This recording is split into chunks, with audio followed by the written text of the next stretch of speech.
Detectaron nuevas variantes de la cepa de COVID-19 en la República Argentina, fue en Córdoba, y de esto vamos a dialogar con el doctor Hugo Pizzi, a quien le agradecemos infinitamente por su tiempo. Doctor, muy buenas noches. Dayana Miranda y Guillermo Arrieta, los saludamos. ¿Qué tal, Dayana? El placer de estar con ustedes. Sí, efectivamente, como hiciste en la introducción, realmente han aparecido la cepa inglesa y la cepa de Manaos. Por suerte están aisladas, detectadas y se ha hecho la evaluación del genoma. Son cepas que nos preocupan porque realmente todos nuestros países vecinos, y yo siempre pienso, porque conozco mucho su provincia, que el problema que hay de fronteras con Paraguay, que Paraguay también está sumido en un caos sanitario espantoso. Ustedes tienen, por ejemplo, el río Paraguay, donde se va de Alberdi a Las Palmas, y donde uno con una canoa puede pasar perfectamente bien, y lo mismo sucede con fronteras secas, fundamentalmente en la parte de Brasil, y prácticamente 400 camiones que hacen el tránsito bioceánico, que están pasando de Brasil para Chile, pero paran en Argentina, comen en Argentina, usan baños argentinos. Por lo tanto, es muy probable que si no cambiamos un poco esta actitud, vamos a tener algún disgusto. Fíjense que hay 7.200 argentinos veraneando en Brasil hoy, pero independientemente de ese dato que les doy, y hoy también salieron contingentes para veranear en Brasil. Ahora usted me dice, ¿cómo puede ser de que la gente no tenga sentido común y pueda posponer sus vacaciones e ir a un lugar más seguro? Bueno, la verdad que no lo entiendo. Doctor, ¿estas personas que contrajeron este virus habían viajado al exterior? Generalmente siempre se da esa conexión, pero fundamentalmente todo empieza con la misma sintomatología que estamos acostumbrados a ver en los casos comunes de COVID, en la cantidad de casos que han superado los 2.200.000 que hemos visto en todo el país. Comienzan con lo mismo, empiezan a preocuparse, consultan, y como en el caso concreto de Córdoba trabaja la Universidad Nacional, que tiene un instituto de virología de muchísimo prestigio, con la provincia se hace la secuenciación del virus e inmediatamente se detecta qué tipo de virus es. Entonces nosotros anhelábamos de que no llegara, pero imagínense si ya sabemos que tienen estos casos concretamente, que están internados, están aislados, pero si hay estos casos quiere decir de que va a seguir llegando gente, y fundamentalmente que la gente no entiende de que no hay que moverse de su país y menos ir al lugar donde está incendiado. Yo no sé si ustedes captan el concepto que quiero transmitirle a la teleaudiencia. Es una situación de responsabilidad absoluta. Es por usted, por su familia, por todo el núcleo familiar, y después por lo que va a traer, porque es ir a buscar el virus con el riesgo de que le suceda algo triste, porque fíjese usted que la municipalidad de Manaos hoy estaba diciendo de que le costaba recoger la cantidad de cadáveres que había en la calle. Tienen 2.900 muertos por día, o sea, es una situación. Y además el estado que hace frontera con nosotros, Río Grande do Sul, también está sumido en un caos sanitario, ¿eh? O Doctor, sea que atención. el paciente que contrae esta cepa, principalmente, bueno, la de Manaos, ¿perciben los síntomas alguna diferencia o no? Y la segunda pregunta que le quiero hacer, ¿por qué es más peligrosa esta cepa? Bueno, mire, en general no perciben, el paciente ignora todo, el paciente indolente o imprudente que se contaminó ignora todo, se siente mal y acude a buscar auxilio médico.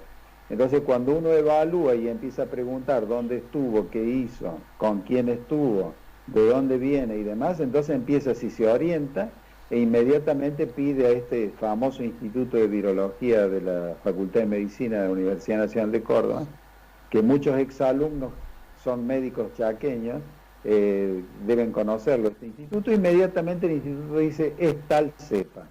Y ahí ya es una alarma, donde inmediatamente comunicamos al resto del país, porque también hay que tener cuidado acá con el tema de los aeropuertos, ¿eh? Mire usted, Claro. por ejemplo, hace 2 o 3 días llegó un contingente de México que había estado en Cancún.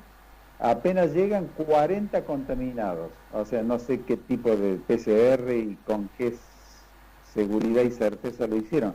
y después, estando en Argentina, ya los 40 contaminados avisan que los otros 40 también estaban contaminados.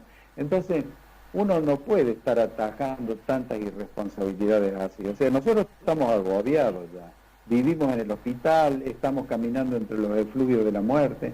Ustedes han tenido disgusto muy grande, han perdido en la primera etapa, perdieron el jefe de terapia intensiva del Perrando. Sí. O sea, es muy duro lo que nos está pasando. Entonces, ¿qué es lo mínimo que uno le puede pedir? Por favor, cuídese, pero estamos caminando por el centro con los voluntarios y vemos gente sin barbijo. Entonces, es una cosa muy extraña. Doctor, ¿las fronteras tienen que permanecer cerradas? Tienen que permanecer cerradas y controladas, porque una cosa es decir que cierro en determinados puestos y si yo no controlo, por ejemplo, evidentemente me va a ir mal lo mismo.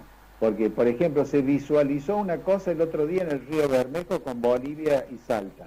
¿Pero por qué se visualizó? Porque se murieron una gente que iban en un gomón. Claro. Pero de esos gomones hay 10 idas, 10 vueltas por día. Entonces, ¿qué quiere decir? Que se descubrió hasta una manguera donde se pasaba aceite comestible para Bolivia. ¿Cuántos años hará que están pasando aceite comestible para Bolivia? Después usted, les vuelvo a insistir, entre Paraguay y Chaco se puede ir en una canoa.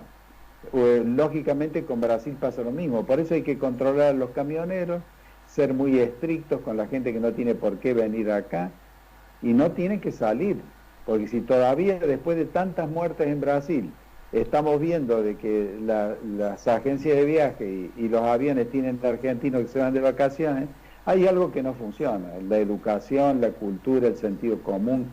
O sea, es muy complicada la situación. Agradeciendo su tiempo, doctor, una última pregunta. La detección de estas nuevas cepas tienen conexión directa con lo que se está hablando de la segunda ola y si ustedes tienen algún tipo de proyección de lo que puede llegar a pasar en los próximos meses en la Argentina. Nosotros siempre trabajamos tratando de asesorar a Presidencia, tratando de asesorar a las provincias y siempre atajando, pero advertimos, pero usted ve que uno advierte y las cosas no se cumplen. Por lo tanto, si las cosas no se cumplen, es muy probable de que venga la segunda ola. Pero todo depende de nosotros, del comportamiento. Le voy a decir, cerrando el concepto. Si usted se comporta bien, esta situación no hubiera existido, lo hubiéramos terminado como hicieron los chinos en un mes. O sea, pero acá nadie se comporta bien. Y además deben saber que cada vez que permiten que entre el virus a su cuerpo, pudiéndolo haber evitado, el virus aprovecha, se divide rápida y proficuamente y ahí es donde muta. O sea que si no hay contagio, no hay mutación. Doctor, muchísimas gracias por su tiempo, muy amable por la gentileza de poder dialogar con nosotros. Un saludo cariñoso para todos, hasta pronto. Gracias, hasta pronto. Que tenga buenas noches. Bueno, contundente, me quedo con una frase, decía el doctor Pisi, no podemos estar atajando tanta irresponsabilidad, ¿no? Pudiendo posponer un viaje, ¿qué es más importante que la vida misma, ¿no? Más allá de lo que te pueda llegar a costar el posponer un viaje o el suspenderlo, y hoy está en esa discusión, porque la gran mayoría del peligro está en el exterior, no fronteras adentro. Pero bueno, y aún así hay gente que decide irse a donde está el peligro. Si a un año de la pandemia no aprendimos que tenemos que cuidarnos, bueno, la verdad que como él bien lo decía, todo el personal médico está verdaderamente cansado y saturado. Recordemos, hace un año empezó en Buenos Aires, Córdoba y Chaco, fueron las 3 provincias, ¿no? Esta segunda cepa ya se detectó en Córdoba.